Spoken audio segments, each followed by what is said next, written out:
Local রাস্তা গ্রামের মধ্যে, এই রাস্তাতে তো বড় গাড়ি যাওয়া কথা না। বড় গাড়ি যাওয়া কথা না, এরা হচ্ছে তেল বাঁচানোর জন্য হচ্ছে আপনার হচ্ছে এই লোকাল রাস্তা দিয়ে ব্যবহার করছে। একটা ভ্যান এবং একটা ইজি বাইক আসছে, ইজি বাইক আসার পরেও কতটুক রাস্তা থাকে, এই রাস্তাটুক দিয়েই সেই আগ বহন করা ট্রলি যাচ্ছে মাত্র 5 কিলো পথ সেভ করার জন্য এবং তেলটা সাশ্রয় করে অন্য জায়গায় বিক্রয় করার জন্য।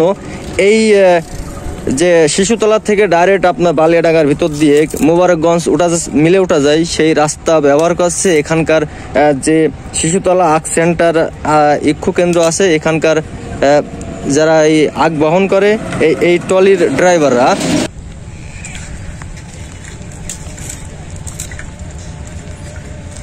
অনেক সময় বাচ্চা কাচ্চা গ্রামের ছেলেপিলে রাস্তার উপরে খেলা করে, এটা আসলে অনেক ঝুঁকিপূর্ণ বলে এরা দাবি করছেন।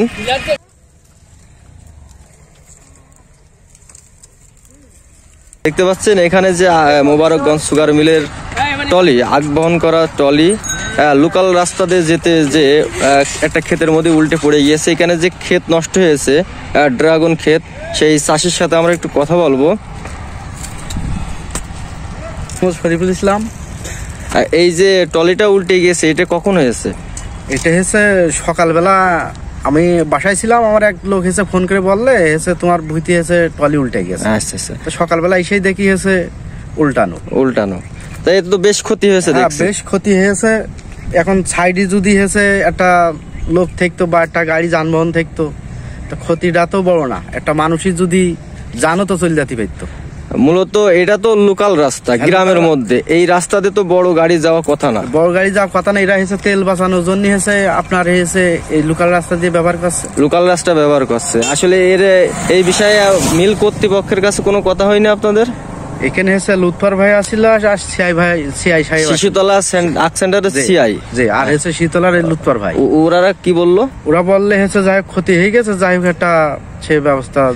ক্ষতি হয়েছে, আপনার ফসলের ক্ষতি হয়েছে, কিন্তু এখানে যদি কোনো অ্যাক্সিডেন্ট হতো, যেমন গত 2 দিন আগে বালিয়াডাঙ্গায় একটা এই আখের ট্রলিতে জায়গায় মারা গিয়েছে, আমরা শুনেছি এতটুকু। যদি এখানে এই ধরনের কোনো অ্যাক্সিডেন্ট হতো তাহলে কি হতো? এটা তো মূলত একেবারে চিকন রাস্তা, এটা মূলত একটা ভ্যান যেতে পারবে আর আসতে পারবে, কিন্তু এই রাস্তা দিয়ে এই ধরনের গাড়ি তো যায় না। তাই এই গাড়ির মিল কর্তৃপক্ষের কাছে চাওয়া কি, জানি এই গাড়িগুলো যদি না আসে, এই রোডে যাতে এইসব গাড়ি না ঢোকে। তারা তো হয়েছে মিল, তো তাদের হয়েছে তেল তো হয়েছে মেন রোড দিয়ে দিয়েছে, মেন রোডের তেল তারাতে হয়েছে এদিকে 5 কিলো হয়েছে পথ হয়েছে তেল বাঁচানো, তাহলে তো তেল তারা চুরি করে তাদের মিল থেকে তো তাদের হিসেব করে দেয় আছে মেন রোডের, কিন্তু এই লোকাল রোডের তো না, লোকাল রোডের না। ওরা হয়েছে মানে হয়েছে তেল অথবা চুরি করে বেচার লাইনে হয়েছে ওরা লোকাল রোড খাটাচ্ছে। আর এইভাবে মানুষের আপনার যে ক্ষতিপূরণ, আপনার ক্ষতিপূরণ কি দিতে চেয়েছে তারা? এখন সরাসরি এখনো হয়েছে সেইভাবে কথা হয়নি, ক্ষতিপূরণ দেবেই এরকম কোনো কথাবার্তা এখনো বলিনি। আচ্ছা, আমরা যতদূর জানি এখানে যে আগ বহন করা যে ট্রলি আছে গাড়ি, মোট 2টা বগি থাকে, একটা ইঞ্জিল, মোট 3টা ইঞ্জিল।